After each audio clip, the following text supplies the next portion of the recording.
Don't you all just love randomly running into glitches that make no sense? They give countless hours of speculation and YouTube videos for those who can't come up with an idea on their own. It's too bad real life can't be like that, because that would be so cool to see glitches in real life. Mamma mia! Everyone loves a good glitch, whether it makes the game easier or just makes it f itself into oblivion. I like these ones. Glitches have been around since the beginning of games and will be around forever. No game is going to be perfect, and no matter how much bug testing a developer may do, some will always slip through the cracks. Even the opposite happens when a disk is full of glitches and somehow a game slips through. Just look at Sonic 06. Even the most polished games will have glitches, and some people even spend loads of time searching for them. Or you could just be like me and run into this about 5 minutes into Ratchet & Clank Rift Apart. I didn't have my recording set up, so I had to film this on my phone, but I was never able to recreate it. I was jumping across the grinding sections while chasing Nefarious right at the beginning of the game. I fell, so I assumed I was going to die and respawn, but then I just kept falling and falling forever. If anyone knows how the hell this happened, please let me know, because I have no idea. Running into that glitch actually gave me the idea to make this video, to look at some of the most memorable, famous, and even the most random glitches in video game history. And no, we will not be looking at Sonic 06 today, because that would make this video like 10 times longer. Glitches date back all the way to the beginning of gaming, and one of the first that I can think of was the map 256 glitch in Pac-Man. Since the level counter is stored by an 8-bit integer, it can only go up to 255, so if you get to level 256, the game doesn't know how to process it and glitches the map. Looking from left to right, it looks pretty normal until it just fucks itself into oblivion. And yes, before you ask, this level is unbeatable. Shocker, I know. Bandai Namco actually ended up making a mobile game that took inspiration from this glitch called Pac-Man 256. It's a never-ending maze that glitches out exactly like this famous glitch. It's really cool that they acknowledge and almost took pride in this glitch. Now that we know what caused this glitch, it makes perfect sense, especially since we see similar glitches in tons of early 8-bit games. But back in the day, I can only imagine how people would have reacted to seeing something like this. This is probably where scary and spooky creepypastas came from, because I know if I was 5 years old and this happened to an arcade machine that I was playing on, I would immediately think it was haunted. But I am also a wuss who is scared of clowns, so maybe I'm not the best resource for what makes something scary. One of the most famous and iconic glitches ever is from back on the NES. Super Mario Bros. Is a game that even if you haven't played it, you've played at least one of its 70 million sequels or successors. The one glitch from this game that everyone has heard about is the minus world glitch. All you need to do is maneuver Mario through the blocks at the end of 1-2 to reach the warp pipe before the screen scrolls far enough over to load the warp point. The game didn't account for anyone being able to reach the first pipe without going all the way to the right first to drop down, so the game warps you to a place called World -1. Technically, it's World 36-1 in the memory of the game, but it doesn't display the 36 for some reason. The NES really is so weak that it can't display 2 digits. Thank God they at least fixed that issue later on. The minus world isn't anything special. In fact, it's literally just World 7-2 that repeats forever. All you can do is swim through it over and over and over and over again.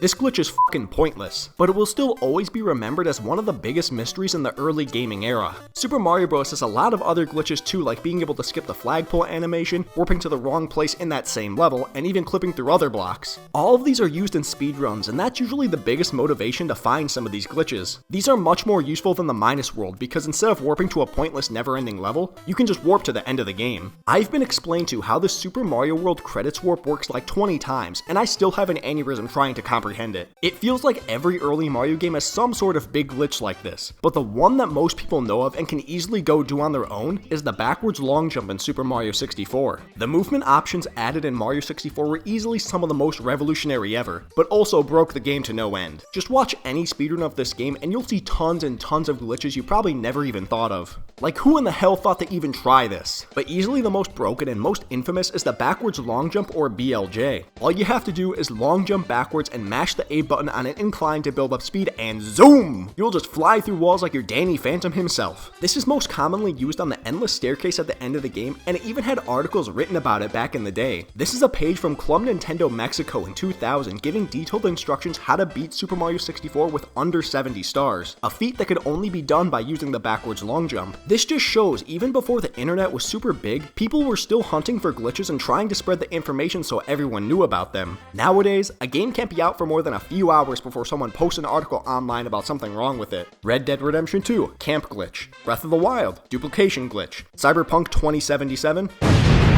Glitches are definitely the most prevalent in speedrunning or just trying to find a way to make a game easier. I mean, that's how I beat Sonic Forces. I put the game in, it glitched, I took it out, I put it where it belongs, I beat the game. One of my personal favorite glitches is the Missingno glitch from Pokemon Red and Blue. You just watch the old man in Viridian City catch a Weedle, fly to Cinnabar, swim up and down the coast until what the f is that? This jumble of code shows up called Missingno, which stands for missing number. It's a bird/normal type, and yes, I mean bird, not flying type. It's a typing that's in the code for the game, but it isn't used for anything. It might have been a placeholder for flying type until they realized bird type wouldn't work for every flying type. Just imagine if Pokemon like Hoppip or Celesteela were considered bird types. I don't want to live in that universe. The Missingno glitch can do a variety of things, but it's most famous for multiplying the 6th item in your bag by 126. This is a way to get infinite items like Master Balls, rare candies, or nuggets, which in turn gives you infinite money. Basically, this glitch puts the game on easy mode, as if Gen 1 wasn't easy enough already. Missingno has become one of the most well-known glitches in history, and some people even want Game Freak to acknowledge it and for it to become a real Pokemon someday.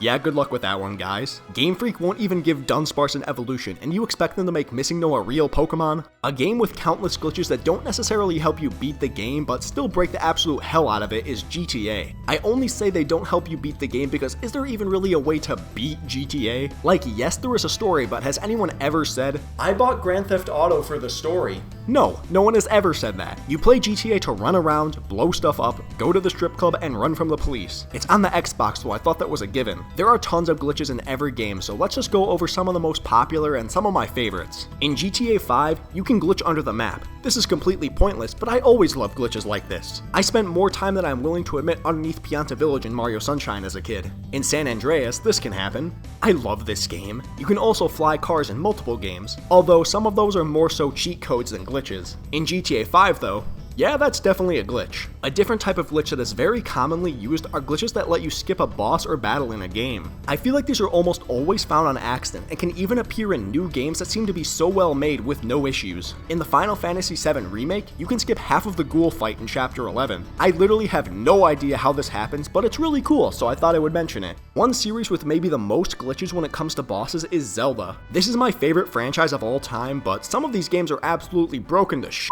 especially Ocarina of Time. But that should show you that glitches don't necessarily make a game bad, since many people consider OOT to be the greatest game of all time. Let's just go through a list of every boss in the game that can be beaten with a glitch. Ahem. All of them. Infinite sword glitches, stun glitches, not even loading the boss glitches, warping from the first boss of the game to right after the final Ganondorf fight.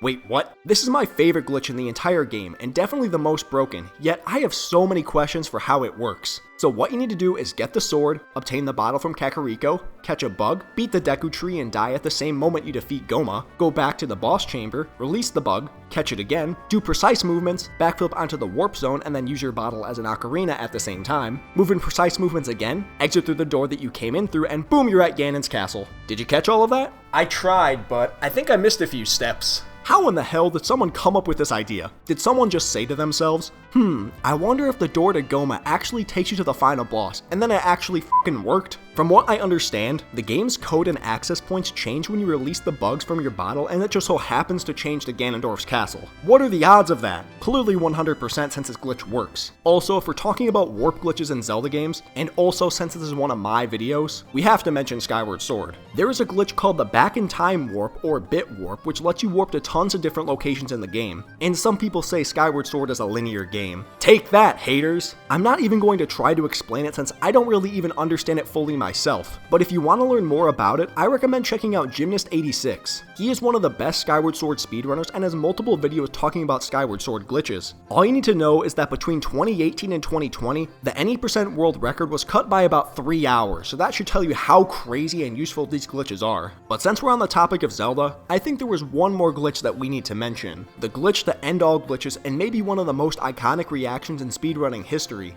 I did it! I did it! I did it! I did barrier skip! Woo! Get it!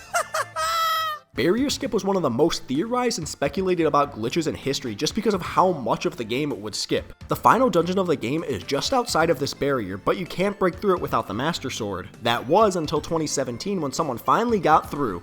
in the HD version. The fact that the HD version that came out 11 years after was more broken enough to solve this hurdle just doesn't sit right with me. I guess the Wii U was good for something. This glitch was so revolutionary that there's basically a whole documentary on it with over 3 million views on YouTube. It's incredible how much time and effort was put into finding this glitch, and even more amazing how many dumb nerds like us there are who care about it. And now that this glitch was found, the game is so much faster and easier now to beat, right? Wait till you find out that you have to break open a pot with a fairy in it, blow yourself up, mash A as fast as possible to fly where the fairy is, run into the fairy, which is all RNG if it goes to the correct spot so that it revives you, and then you can take on the final boss. Oh, and you better not die to Ganondorf also, because otherwise you're gonna have to do all that over again. Speedrunning and glitches may seem so cool, but god damn can they be frustrating. Glitches are so interesting to me, and they can come in all sizes. They can give you memories that will last a lifetime, or they can scar you for all eternity. So let's quickly look at some of the wildest glitches in video game history and rank them on the holy fuck-o-meter. Patent pending. Holy fuck! Holy fuck! Holy fuck! Alright, that's where I draw the line. I need to go play a real stable game to clear my mind. Son of a bitch!